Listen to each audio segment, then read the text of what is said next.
Nos últimos meses, você viu uma enxurrada de recomendações nutricionais incentivando você a eliminar para sempre o ovo da sua dieta, a bani-lo da sua vida. Alguns pacientes perguntam assustados: comer ovo está me fazendo tanto mal assim? Vou ter um infarto se continuar comendo? Quando já achávamos que tínhamos superado essa questão nutricional sobre o ovo, surge mais uma polêmica. O que está acontecendo? O que há de verdade, de exagero, de novidade, de propaganda em tudo isso? É o que vamos tentar explicar no vídeo de hoje. Sou o Dr. Borja Bandera, médico especialista em endocrinologia e nutrição, e hoje vamos ver se comer ovos tem um efeito positivo, negativo ou neutro na sua saúde. Primeiro é preciso responder à pergunta: por que consumir ovo poderia piorar sua saúde? O argumento principal é bastante simples. O ovo contém uma grande quantidade de colesterol dietético, cerca de 180 mg por unidade em um ovo médio, quase todo concentrado na gema, o que aumentaria o colesterol. O colesterol é um fator causal nas doenças cardiovasculares, ou seja, quanto mais colesterol no sangue, maior o risco de ter uma doença cardiovascular, como por exemplo um infarto. Até aqui tudo certo, quanto mais colesterol LDL, mais doença cardiovascular, de forma dependente da dose e do tempo, sabemos disso há décadas. Não há polêmica, isso é algo totalmente consensual por várias linhas de evidência diferentes. Mas surgem novas perguntas. Em que ordem de magnitude a ingestão de ovos eleva o colesterol LDL? De quantos ovos estamos falando para eu começar a me preocupar? Desde o primeiro? Esse aumento é clinicamente significativo, ou seja, a mudança nos meus exames gera um risco real? É sobre isso que o vídeo de hoje trata. Um dos argumentos mais repetidos por quem alerta sobre os supostos perigos do ovo é baseado em estudos de substituição com fontes proteicas de origem vegetal. Se substituirmos o consumo de ovo por doses isocalóricas de fontes proteicas vegetais, como leguminosas, a saúde dos participantes desses estudos geralmente melhora. Isso é verdade? É totalmente verdade. Mas, então, para mim, a mensagem a ser divulgada não é: o ovo faz mal à sua saúde, elimine-o completamente agora. A mensagem seria: o ovo é uma escolha pior do que fontes de proteína vegetal que são mais protetoras para a sua saúde. Ou melhor ainda, de forma positiva, sua saúde se beneficiaria levemente se você substituísse o consumo de ovo por fontes proteicas de origem vegetal, especialmente leguminosas. Transmitimos uma mensagem mais precisa e responsável no segundo caso, e você entenderá o motivo. Quero que comecemos a nos questionar. Primeiro, você acha que a abordagem a ser seguida como profissionais de saúde é assustar a população com o consumo de ovo para que troquem por leguminosas, já que existe um benefício potencial? Ou é informar a partir de uma posição neutra sobre o que vemos nos estudos e apelar para a responsabilidade individual na tomada de decisões? Segunda pergunta: qual porcentagem da população estará disposta, em 2026, a trocar seus ovos no café da manhã por grão de bico refogado? Ou sua omelete no almoço por soja texturizada? 3%, 5%, 7%. Responda sinceramente nos comentários, tenho interesse. Terceira pergunta: o que a maioria da população toma no café da manhã hoje? Leguminosas derivadas da soja? Sementes? Também te pergunto, o que tomamos no café da manhã como população pioraria ou melhoraria de modo geral se fosse substituído por 2 ovos mexidos com pão de centeio? Falaremos sobre isso no final do vídeo, quando darei minha opinião profissional sobre o tema. Já adianto que mudei algumas posições em relação aos meus vídeos anteriores sobre o ovo. Então, minha saúde vai piorar ao comer ovo? Depende. Sim, em grande parte depende. Desculpe, depende. É que na nutrição há pouquíssimas respostas absolutas e essa não é uma delas. Podemos resumir assim: na população geral, o consumo de ovos não está associado a um aumento do risco cardiovascular, nem de mortalidade na maioria, não todos, mas na maioria dos estudos. Mas a situação muda em alguns subgrupos específicos, ou seja, o ovo não afeta todo mundo da mesma forma. Vou tentar explicar porque é complexo. O mesmo consumo de ovo pode ter um efeito a longo prazo positivo, neutro ou negativo em pessoas diferentes. Vamos usar como exemplo adicionar 3 ovos à dieta, em um homem com índice de massa corporal de 41 que já toma café da manhã com croissant, suco e café com açúcar. Trocar isso por 3 ovos mexidos com pão integral e tomate. Vai gerar um benefício metabólico evidente que supera em muito o possível ou esperado aumento moderado do LDL. Em um idoso acima de 75 anos com baixa ingestão calórica e proteica devido a problemas de dentição, que já é frágil, que toma café da manhã com torradas de pão branco com manteiga e 2 biscoitos Maria, algo super comum. Adicionar 3 ovos gera um benefício absoluto muito superior ao possível leve aumento do LDL gerado. No entanto, o que acontece? Pois em um paciente com LDL já em 180 ou com hipercolesterolemia familiar, clinicamente adicionar 3 ovos é muito mais significativo e, nesse caso, o efeito seria bem mais negativo. O mesmo acontece com uma pessoa que já tem uma doença cardiovascular estabelecida ou outra que responda geneticamente de forma intensa ao colesterol da dieta e, além disso, tenha outros fatores de risco cardiovascular, como hipertensão arterial. Então, como você vê, não podemos simplesmente dizer que comer ovo vai te deixar doente, porque não é uma mensagem sem consequências. Se não podemos fazer isso com um sorvete ou com um pão doce com creme, porque não é assim, imagine com um alimento não processado, neutro ou até benéfico em muitos contextos, como o ovo. Não podemos perder a cabeça, pessoal, quando se trata de nutrição. Então, Borja, de quais fatores depende o fato de o ovo ter ou não um impacto negativo na minha saúde? Olha, depende de muitos fatores e isso é muito interessante. Primeiro, do consumo basal de colesterol anterior. Esse é um dos pontos que mais modifica o impacto.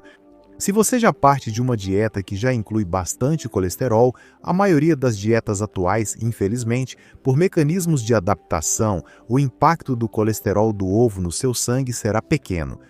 E é isso que a maioria dos estudos observa, e por isso muitas das conclusões foram, e na minha época, a minha também foi, de que o colesterol dietético praticamente não elevava o colesterol sérico. No entanto, isso precisa ser esclarecido e, neste vídeo, hoje eu vou esclarecer. É uma das coisas que eu mudei em relação à minha mensagem sobre o ovo. Nos ensaios, a relação dose-resposta entre colesterol dietético e LDL sérico. Isso é modelado com curvas que não são lineares, são curvas não lineares do tipo Michaelis-Menten, não com uma curva linear. Quanto mais colesterol na dieta, mais colesterol no sangue. O que isso significa? Pois quando você já consome bastante colesterol dietético, seu corpo vai se adaptando e o aumento incremental do colesterol sérico vai ficando cada vez menor. Como seu corpo se adapta ao alto consumo de colesterol alimentar? Pois ele reduz a absorção no intestino, reduz a síntese de LDL no fígado, aumenta a excreção biliar, ou seja, o que você elimina pela via digestiva. E claro, isso não invalida um ponto muito interessante que é o seguinte: se essa pessoa que já consome muito colesterol na dieta deixasse de consumir, inclusive parando de comer ovo, veria uma melhora considerável no seu colesterol LDL em pouco tempo. Digamos, para ver se fica claro, se você já faz as coisas errado, um consumo moderado de ovos não vai adicionar muita lenha à fogueira e você ainda tem muito espaço para melhorar. Claro, isso não justifica sair comendo ovo só porque seu LDL não deve subir muito. Vejo 2 interpretações nisso. Se você não está disposto a reduzir sua ingestão de colesterol na dieta, comer 1 ou 2 ovos por dia tem um impacto extra quase nulo. Mas se você está disposto, sua margem de melhora no LDL é bastante alta. E para mim, você pode estar disposto de 2 formas, adotando uma dieta vegana ou adotando uma dieta baseada em plantas, mas sem eliminar completamente produtos de origem animal. Evidentemente, acho que se você me acompanha sabe que eu opto mais por essa segunda opção, sem ter absolutamente nada contra as dietas 100% vegetais. Ainda assim, as evidências apontam que a gordura saturada tem mais efeitos sobre o LDL do que o colesterol dietético dos ovos. A presença ou ausência de fibra na dieta, pouco mencionada, é importante, pois a fibra elimina o colesterol pela digestão. Na verdade, se você tirar o ovo, mas deixar a manteiga, a carne vermelha, a carne processada, laticínios, etc., o efeito que você vai conseguir será muito pequeno. Comorbidades prévias também influenciam. Já mencionei isso. Aqueles que já têm uma dislipidemia prévia, fatores de risco cardiovascular adicionais e especialmente já tiveram uma doença cardiovascular, ou seja, estamos falando de prevenção secundária. Sim, sim.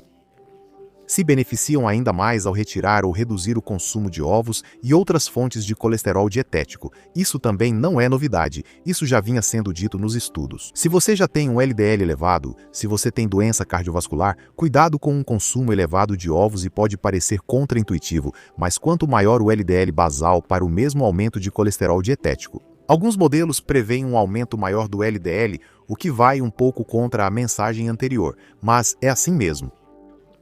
O que condiciona é a genética da absorção. A absorção intestinal varia muito de pessoa para pessoa devido a diferenças entre os genes envolvidos. É isso.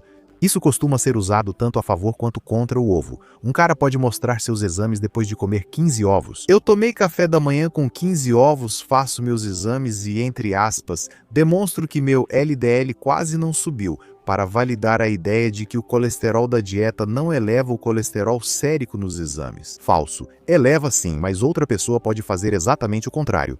Eu comi 10 ovos e meu colesterol passou de 100 para 140. Pode ser, ambos podem estar certos, mas é que existem diferenças genéticas importantes e muita variabilidade entre os indivíduos. Da mesma forma, existem variantes genéticas que condicionam o fluxo intestinal ou quanto de LDL você elimina pela via intestinal. O mesmo consumo afeta pessoas de formas diferentes, por isso é importante avaliar o perfil lipídico com exames e fazer uma nutrição personalizada. Esse ponto é um dos grandes moduladores do risco. O ovo entra na sua dieta para melhorá-la ou piorá-la, porque as pessoas não simplesmente adicionam ovo à dieta e pronto.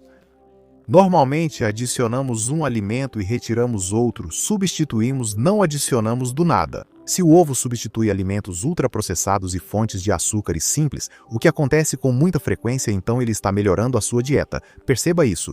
Se ele substitui o seu prato de lentilhas com legumes, então provavelmente está piorando, mas mesmo nesse contexto é injusto dizer que o ovo é ruim assim em termos absolutos. O que acontece aqui é que as leguminosas e os vegetais são mais protetores no nosso contexto atual. Provavelmente, para alguém com desnutrição proteica em uma vila da África subsaariana, ambos os pratos seriam uma bênção, porque o risco cardiovascular seria o menor dos problemas para esse indivíduo a curto prazo, um indivíduo que teria fatores de risco cardiovascular nulos, mas que está morrendo de fome. Mas, no nosso contexto dietético e social de abundância, o que oferece mais fibras, micronutrientes, menor densidade calórica e maior saciedade vai sair ganhando. Entenda o contexto, não alimentos bons ou ruins. Grave essa frase na cabeça. Também a forma como você consome o ovo, o como sempre foi muito importante. Em um contexto mediterrâneo, é comum que o ovo seja consumido com azeite de oliva extra virgem, com verduras, com leguminosas, com pão integral. Nem sempre é o caso, mas é comum ver ovos mexidos com fatia de pão de fermentação natural no café da manhã, pisto de abobrinha, berinjela, tomate e pimentão, com um ovo grelhado, ou adicionar um ovo inteiro à salada como fonte de proteína, ou adicionar um ovo poché à sopa de legumes para o jantar, ou uma omelete francesa e uma fruta para o almoço, o que é muito diferente de ovos com bacon e salsichas. O café da manhã inglês, ou ovos fritos em bastante óleo, com batatas fritas, um prato típico da Andaluzia, ou o sanduíche de omelete com pão branco para o almoço, por exemplo. Ou o padrão keto, carnívoro de ovos, manteiga, bacon e ausência completa de vegetais. Não são duas situações muito diferentes. E por último, impacta muito o número, a quantidade, a dose, o número de ovos ou de gemas consumidas por semana. Os estudos que mostram um aumento do risco cardiovascular fazem isso com um consumo de pelo menos mais de um ovo por dia ou mais de 7 por semana. E mesmo assim, a magnitude do efeito encontrado é bastante pequena e essa associação depende de outros fatores dietéticos e do estilo de vida. Se olharmos para modelos de dose-resposta de colesterol dietético, como esta meta-regressão de 55 estudos, vemos que para cada aumento de 100 mg por dia de colesterol dietético, há um aumento, repito, neste estudo de LDL entre mais 1,9 mg por decilitro e mais 4,5 mg por decilitro. Para 2 ovos médios por dia, isso poderia se traduzir em uma faixa que, de modo geral, poderia variar entre 7 e 17 mg a mais por dia. Na prática, em uma população real que já é onívora e geralmente inclui uma ingestão abundante de colesterol dietético, normalmente ficaríamos na faixa baixa a média desse intervalo, pelos motivos de adaptação que mencionei anteriormente. Ou seja, se todos os dias da sua vida, do nada, você passasse a consumir mais 2 ovos médios e todo o resto permanecesse igual, isso normalmente não acontece assim. Repito que normalmente substituímos uma coisa por outra, seus 110 para 115 ou 120. Ou seja, o efeito não é grande e varia muito, podendo não aumentar em algumas pessoas e aumentar mais em outras. Agora eu te pergunto, espectador, não me importa se nesse caso você é nutricionista ou não, esse aumento justifica uma cruzada contra o ovo? Eu deixo isso para você pensar, simplesmente. O que sim justifica, veja bem, é não superdimensionar as qualidades do ovo, não evangelizá-lo e não incentivar a população a consumir o máximo de ovos possível. Isso acontece com qualquer outro alimento, não só com o ovo. Não importa se é a cenoura, não devemos ignorar tudo o que estamos comentando neste vídeo ou deixar de nos atualizar. Nada disso está justificado, mas qualquer profissional com um mínimo de bom senso faria isso. Não é preciso crucificar o ovo por causa disso. Bem, pergunta-chave e difícil. Quanto esse aumento do LDL levaria ao risco cardiovascular? Repito, pergunta muito difícil. O melhor recurso que temos para responder a isso são estudos farmacológicos e genéticos, basicamente estudos com estatinas, nos quais, para cada 39 mg por decilitro a menos de LDL, está associado, neste que é um dos melhores, a uma redução de 20 a 25% nos eventos cardiovasculares, uma redução de risco considerável. Se fizermos a transposição dos estudos com estatinas totalmente hipotética para estudos com ovos, então adicionar 2 ovos por dia aumentaria aproximadamente 5 ou 6% o risco de eventos cardiovasculares. E mesmo depois de toda essa matemática e suposições, é uma conclusão totalmente mecanicista. O seu risco cardiovascular final vai depender de com o que você acompanha o ovo, do que você come se não comer ovo, do que custa para você não consumir ovo, de como você cozinha os ovos e de uma infinidade de fatores individuais impossíveis de abranger. Não podemos cair na falácia ecológica de confundir efeitos médios com efeitos individuais, porque você não é a média de um ensaio clínico. Você é uma pessoa cuja complexidade é imensa e que nunca vai ser totalmente representada pelo resultado de um estudo. Minha opinião profissional aqui, repito, opinião profissional e também pessoal. Vale ressaltar que quem me acompanha desde o início sabe muito bem que eu não posso me encaixar em nenhuma dieta. Eu não sou um médico anti nem pró nada. Não sou um médico keto, não sou um médico vegano, não sou nem mesmo um médico mediterrâneo, nada disso. Defendo evidências e mudo de opinião sem dificuldade. Tanto é assim que, em relação ao ovo, mudei de opinião em alguns aspectos e tomara que eu mude também em muitos outros temas. Por quê? Porque isso mostrará que continuo intelectualmente ativo, aproveitando e aprendendo com a ciência.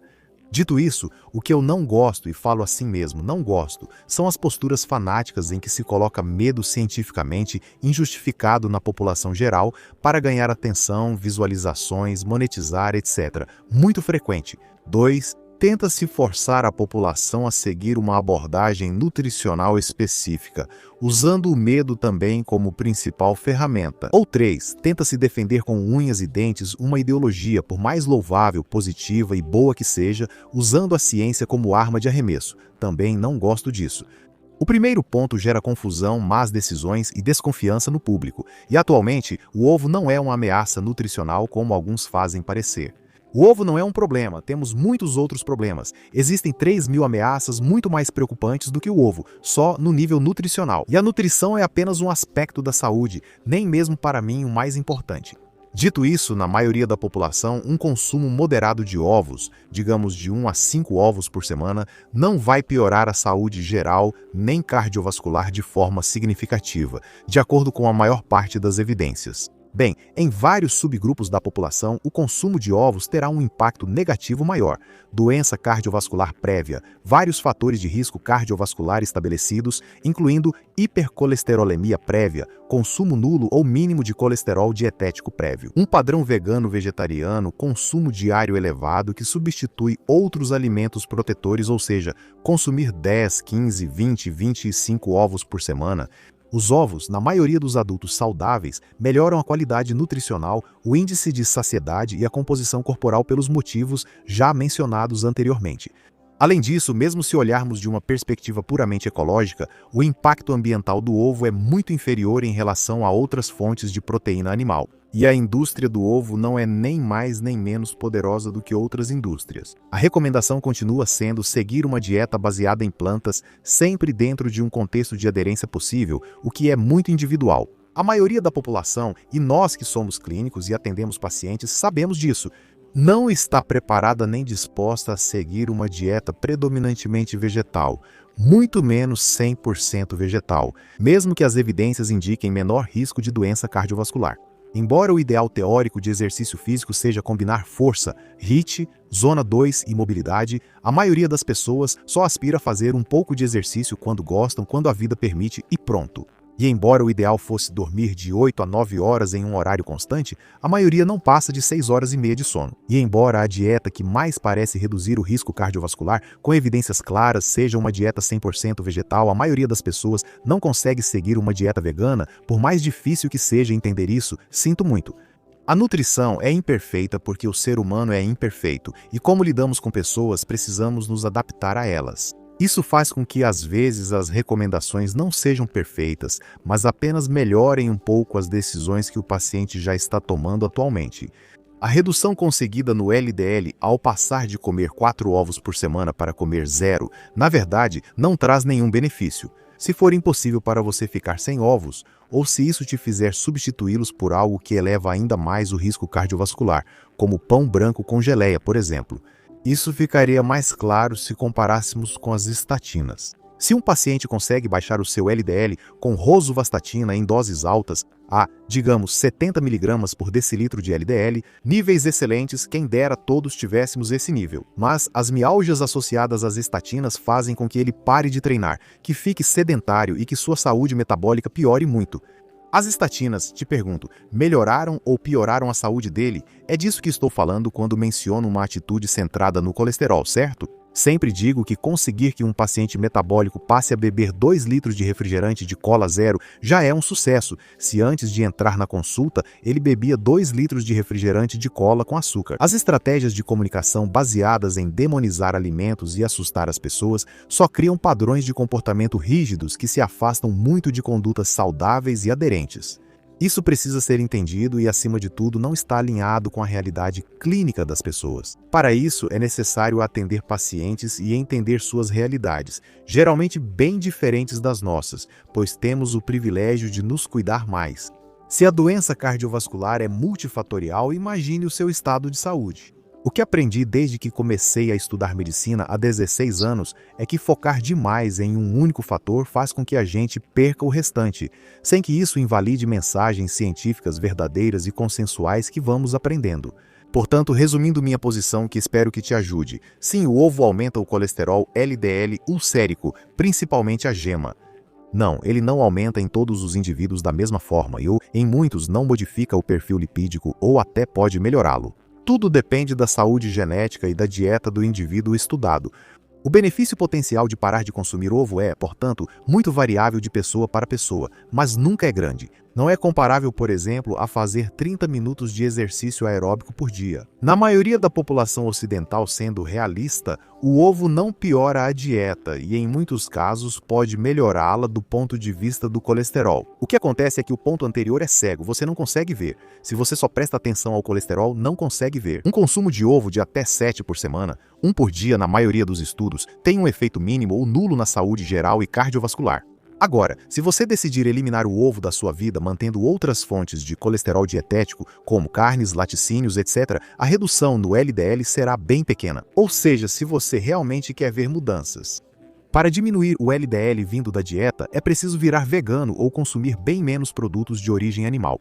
Se você decidir parar de comer produtos de origem animal e se tornar vegano, de fato, seu LDL vai cair bastante, muito provavelmente para abaixo de 100. Você terá melhorado? É um dos muitos fatores de risco cardiovascular que existem, e isso é muito importante. Não podemos forçar uma dieta vegana para toda essa população.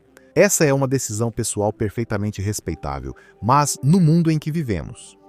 De levar adiante. Se você consegue fazer isso e manter, meus sinceros parabéns. De verdade, isso não é ciência, mas se o consumo de ovos invariavelmente causasse doença cardiovascular, como certa linha editorial de criadores de conteúdo parece defender, a magnitude do efeito encontrada seria maior. Como ocorre com o tabaco, começa a ocorrer com o cigarro eletrônico e há anos com a obesidade, mas o cenário agora é bem diferente.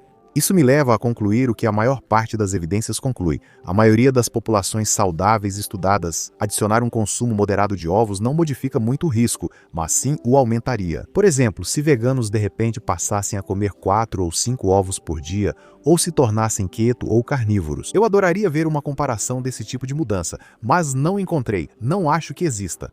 Mesmo nessa suposição difícil, o agravamento não seria causado apenas pelo ovo. Estou terminando. Espero que este vídeo, feito com o mais absoluto respeito a qualquer abordagem dietética, possa esclarecer algumas dúvidas para vocês. Longe de tentar confrontar ou polarizar criadores ou espectadores, porque já estamos bastante polarizados. Infelizmente, só tento trazer minha perspectiva baseada não apenas em estudos clínicos ou pré-clínicos, mas também, e para mim isso é mais importante, de atender pessoas que sofrem, que vivem no mundo real e que têm problemas do dia a dia, e elas me contam isso. Nos vemos no próximo vídeo. Um forte abraço e vamos continuar empoderando.